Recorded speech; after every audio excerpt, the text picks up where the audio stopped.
बहुत लड़कियां इस कंप्लेन से आती है जिसकी वजह से उनका वजन भी बढ़ता है। क्या ट्रीटमेंट है? आपने बहुत इम्पोर्टेंट सवाल पूछा।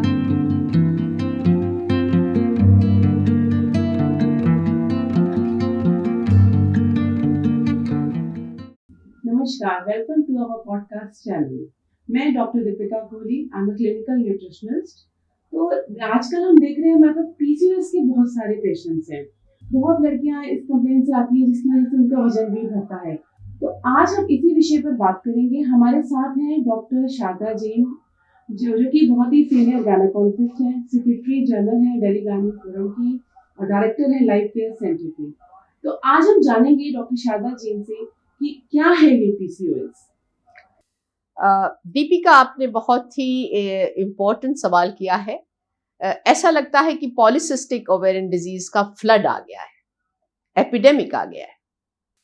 ये एक एंडोक्राइन प्रॉब्लम है, ये एक मेटाबॉलिक प्रॉब्लम है, इसके बहुत सारे रिप्रोडक्टिव रिपरकशंस हैं, और ये जिनको ये पीसीओडी हो जाता है उनको बड़ी साइकोलॉजिकल प्रॉब्लम्स भी ये देता है।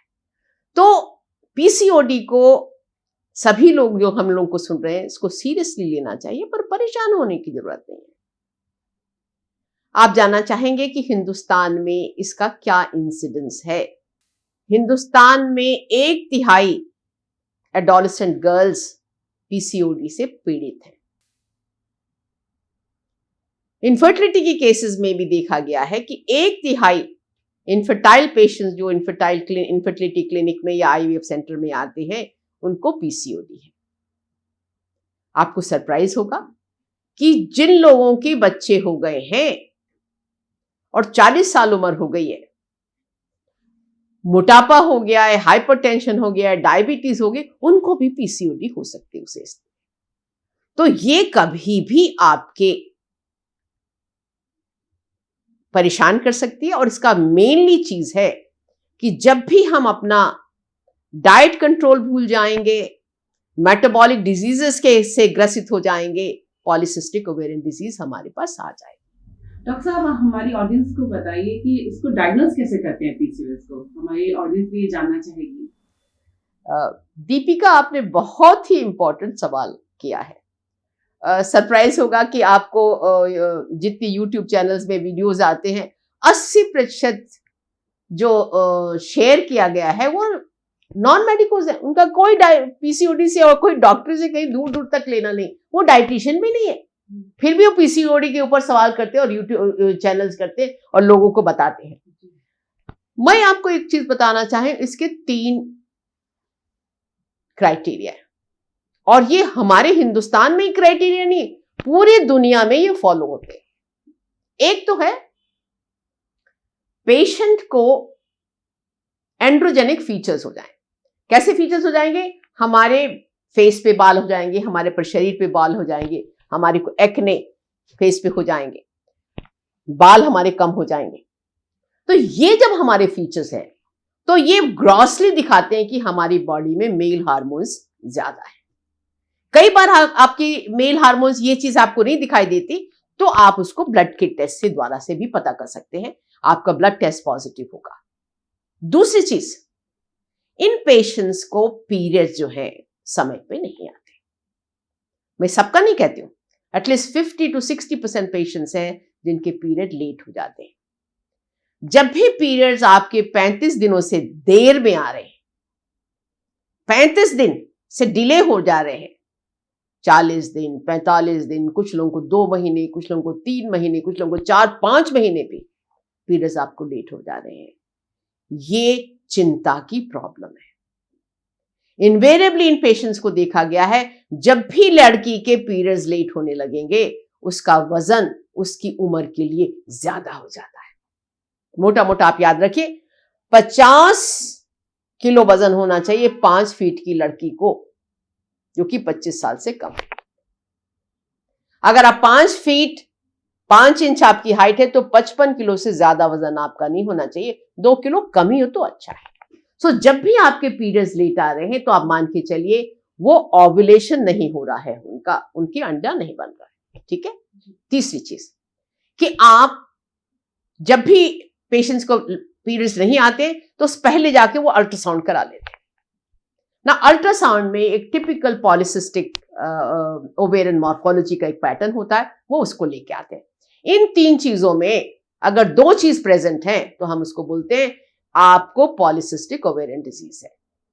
सो आपके या तो पीरियड्स लेट आने लगे हैं, या फिर आपको अल्ट्रासाउंड के अंदर आपकी पिक्चर है, और या फिर आपको जो है आपके हर्सुटिज्म और आपको एक्ने हो गए। तो ये 3 चीजों में जब भी 2 चीजें हो जाएंगी तभी हम आपको पीसीओडी करके आपके पास भेजते हैं कि इनका वेट ठीक करिए।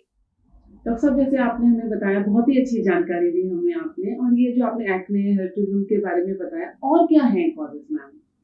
देखिए, ऐसे जो पॉलिसिस्टिक ओवेरियन डिजीज देखा गया है कि मैंने अभी आपको बताया कि इनफर्टिलिटी के पेशेंट्स में होता है, और एडोलेसेंट गर्ल्स में जैसे आपने बताया, इन पेशेंट्स में देखा गया है कि जो लोग मोटे लोग होते हैं वो लिपिड प्रोफाइल उनकी एबनॉर्मल हो जाती है, उनको वो अर्ली उम्र में टाइप 2 डायबिटीज हो जाती है।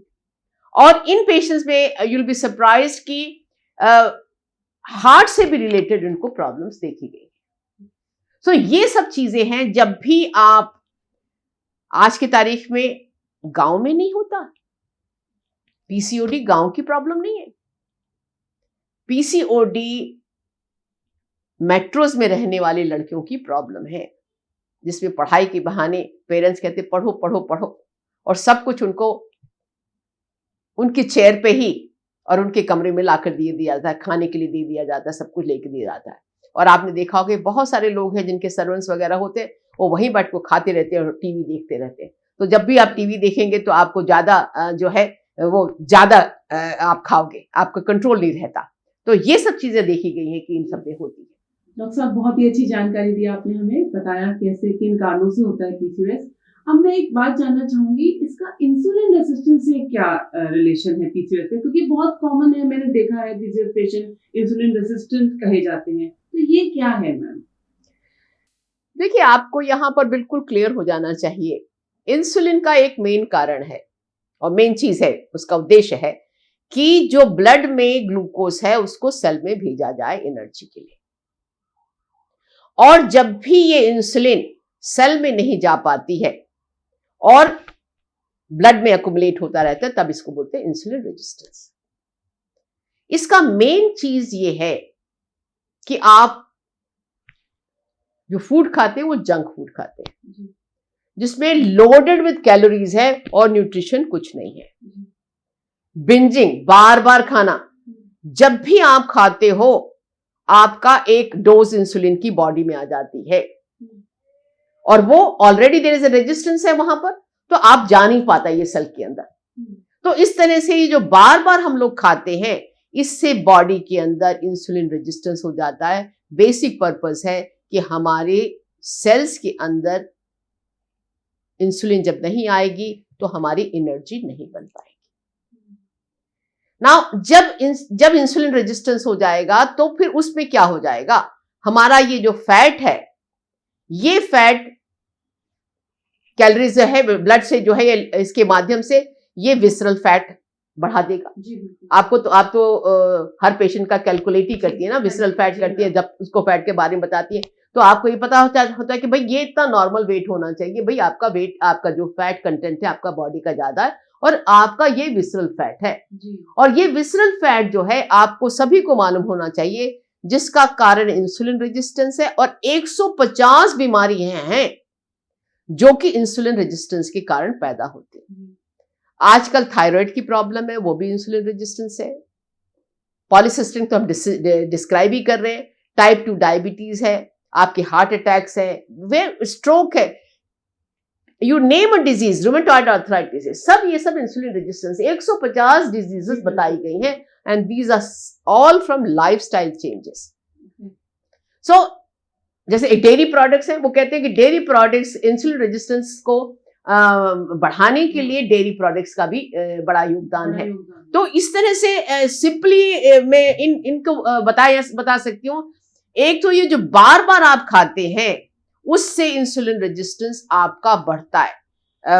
आपके कुछ ही फ्रेंड्स मैंने देखा कि वो कहते हैं कि आपको थोड़ा थोड़ा खाना चाहिए पर आपको बार बार खाना चाहिए। आप क्या कहेंगे इसके बारे में? ये बढ़ाता है कि इंसुलिन रेजिस्टेंस की नहीं बढ़ाता है? जी बिल्कुल बढ़ाता है। जितनी बार आप मुंह खोलेंगी उतना ही आपका इंसुलिन रेजिस्टेंस बढ़ेगा, उतना ही इंसुलिन रेजिस्टेंस बढ़ेगा। बिल्कुल सही कह रहे हैं मैम आप। और आप बताइए इनको कि इंसुलिन रेजिस्टेंस कैसे आप डाइट के माध्यम से कैसे कम कर सकते हैं? डाइट के माध्यम से हम उन चीजों का डाइट में प्रयोग करें जो शुगर स्पाइक नहीं कर रहे हैं हमारे खाने में। और वो कौन सी चीजें हैं? जो लो ग्लाइसेमिक फूड, जिन्हें ग्लाइसेमिक फूड्स वो होते हैं, हाई ग्लाइसेमिक फूड जो बहुत ज्यादा शुगर स्पाइक कर देते हैं। तो हमें स्लो रिलीज शुगर वाले चीजों का प्रयोग करना है डाइट में। तो वो क्या है? हमारे high fibre, complex carbohydrate, legumes, lentils, fruits, vegetables, high fibre things खाएंगे अगर हम। और इसकी जगह हम जंक फूड, प्रोसेस फूड नहीं खाएंगे। जंक फूड और प्रोसेस फूड्स एकदम आपका शुगर स्पाइक करते हैं। तो इन चीजों का हमें ज्यादा प्रयोग करना है, हाई फाइबर चीजों का, फ्रूट्स का, ग्रीन लीफी वेजिटेबल्स का, लेंटिल्स का, लेग्यूम्स का प्रयोग ज्यादा करना है। डॉक्टर साहब, आज हमने काफी कुछ जाना आपसे, कॉजेस के बारे में, डायग्नोसिस के बारे में। अब हम कुछ ट्रीटमेंट के बारे में जानना चाहेंगे आपसे, पीसीओएस के ट्रीटमेंट के बारे में। आपने बहुत इंपॉर्टेंट सवाल पूछा। देखिए, ट्रीटमेंट पीसीओडी का बिल्कुल क्लियर है। मैं सिंपल जो सुनने वाले हैं उनको बताना चाहती हूँ। 50% ट्रीटमेंट आपका नॉर्मलाइज योर वेट। जिन लोगों ने अपना वेट नॉर्मलाइज कर दिया है, this insulin resistance will go away and they will settle down as per the PCOD is concern. आपका वेट नॉर्मल हुआ, आपके पीरियड्स नॉर्मल हो जाएंगे। आपके पीरियड्स नॉर्मल हो गए तो इसका मतलब आपकी ओव्यूलेटरी साइकिल्स हो जाएगी। हम लोगों ने देखा है, इनफर्टिलिटी के लिए पेशेंट ट्रीटमेंट में आते हैं, हम उनसे कहते हैं 10% वेट लॉस कर लो।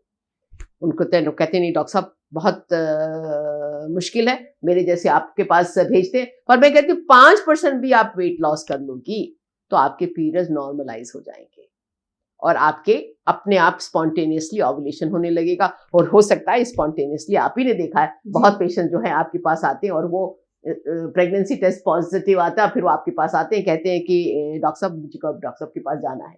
तो एक चीज है, 50% treatment is normalising your weight. जो आपका हाइपर एंड्रोजेनिज्म है, जो कि आपके मेल हार्मोन्स बढ़ गए, उसको कम करने के लिए हम इनको हार्मोनल पिल्स देते हैं। फर्स्ट 3 मंथ्स में हार्मोनल पिल्स देते हैं, जिसका बेसिक आइडिया ये है, पेरेंट्स को रीअश्योर हो जाए, इनको भी रीअश्योर हो जाए कि इनके पीरियड्स नॉर्मल आ रहे हैं। खासकर उन पेशेंट्स में जो कि 6 महीने पीरियड्स नहीं आया, साल भर पीरियड्स नहीं आया, उनको जब हम ये विड्रॉल ब्लीडिंग देते हैं, तो उस विड्रॉल ब्लीडिंग भी एक ब्लड टेस्ट की तरह है कि क्या वो पॉजिटिव आता है, क्या वो नेगेटिव आता है। अगर प्रोजेस्टेरॉन विड्रॉल ब्लीडिंग अगर उनका पॉजिटिव है, इसका मतलब है आपकी अंदर की जो केमिस्ट्री वो ज्यादा खराब नहीं हुई है, आपको खाली अपना वेट नॉर्मलाइज कर लेंगे तो आपको ठीक हो जाएगा। तो पहले 3 महीने के लिए हम वो देते हैं। बेसिकली हम उनको जब ये कहते हैं उनका पीरियड्स अब नॉर्मल होने लगते हैं, तो इसको बहुत लॉन्ग टर्म में ट्रीटमेंट नहीं देती, अनलेस उनको हिर्सुटिज्म बहुत ज्यादा है। उस केसेस में तो उनको वो ट्रीटमेंट बहुत टाइम के लिए लेना पड़ता है। इनफैक्ट यहां तक हम लोग कहते हैं कि आपको अगर हिर्सुटिज्म सिग्निफिकेंट है तो आप जब प्रेगनेंसी होना चाहिए तभी इन दवाइयों को बंद करो। पर वो केसेस इतने बहुत एक्सट्रीम नहीं होते। ज्यादातर आपने देखा होगा थोड़ा बहुत हिर्सुटिज्म है, थोड़े बहुत एक्ने, वो एक बार वेट लॉस कम कर लेंगे, सब कुछ ठीक हो जाएगा, तो आप ही के सामने वो सुंदर से बनते चले जाते हैं। तो यही मेन चीज है कि बहुत ज्यादा परेशान होने की जरूरत है। और फिर जो उनको जो कारण है वो जिसके लिए आए, जैसे इनफर्टिलिटी के लिए आए, तो उस तरह का ट्रीटमेंट हम लोग देते हैं। जी ठीक है मैम, बहुत ही अच्छी जानकारी आज आपने हमें दी। पीसीओएस का डायग्नोसिस हमें पता चला, कॉजेस पता चले, हमारी ऑडियंस को ट्रीटमेंट पता चला।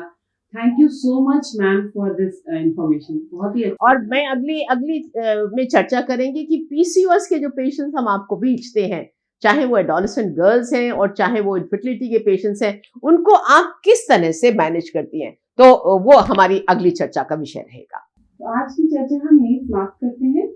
नेक्स्ट हम आएंगे नया पॉडकास्ट लेकर, उसमें हम पीसीओएस में क्या खाना चाहिए, जैसा मैम ने हमें बताया, क्या कॉजेस है, क्या डायग्नोसिस है, क्या ट्रीटमेंट है, तो ट्रीटमेंट पर बात करेंगे, इसमें डाइट का क्या रोल है, इस तरह से हम नेक्स्ट चर्चा में बात करेंगे। Thanks for patient listening.